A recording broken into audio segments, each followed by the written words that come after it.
ଜୟ Jagannath. Drawing ଆଗରୁ ଆପଣ ସମସ୍ତଙ୍କୁ ପୁଣି ମୋ ଆର୍ଟିଆଇରେ ଅନେକ ସ୍ୱାଗତ। ଆଚ୍ଛା ଆପଣମାନେ ମୋ ଚ୍ୟାନେଲକୁ ଜଲ୍ଦି ଜଲ୍ଦି ସବସ୍କ୍ରାଇବ କରିନିଅନ୍ତୁ। କାରଣ ଆଜିର ଡ୍ରଇଂ ନା ଟିକେ ଅଧିକ ଖାସ୍ ହେବ। ବିଲକୁଲ। ଆଜି ଆମ ଓଡ଼ିଆମାନଙ୍କ ମଉଡ଼ମଣି ପତିତପାବନ ମହାପ୍ରଭୁଙ୍କ ମଙ୍ଗଳ ଆଳତୀର ମୁହୂର୍ତ୍ତକୁ ମୁଁ ପେଣ୍ଟ କରିବାକୁ ବସିଯାଇଛି। ଆଉ ମହାପ୍ରଭୁଙ୍କ ମଙ୍ଗଳ ଆଳତୀର ଦର୍ଶନ କେଡ଼େ ଦୁର୍ଲଭ ଆପଣମାନେ ତ ଜାଣିଥିବେ। ମହାପ୍ରଭୁଙ୍କ ଆଳତୀ ଦର୍ଶନରେ ବହୁତ ପୁଣ୍ୟ ମିଳେ ବୋଲି ମୋ ମା କୁହେ।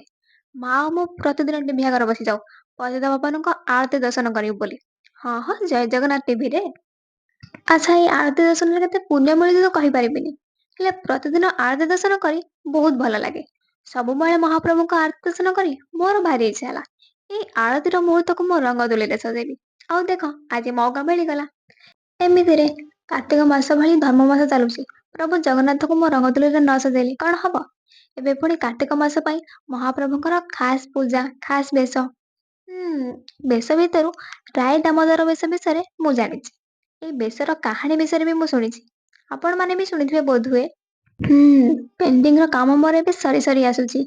ଆଚ୍ଛା ଗୋଟେ ସତ କଥା କହିବି, ଆଜି ପେଣ୍ଟ କରିବା ଆଗରୁ ଟିକେ ନର୍ଭସ ଲାଗୁଥିଲା କି ମୁଁ କରିପାରିବି କି ନାହିଁ। କିନ୍ତୁ ଧୀରେ ଧୀରେ ଭଲ ଲାଗିଲା।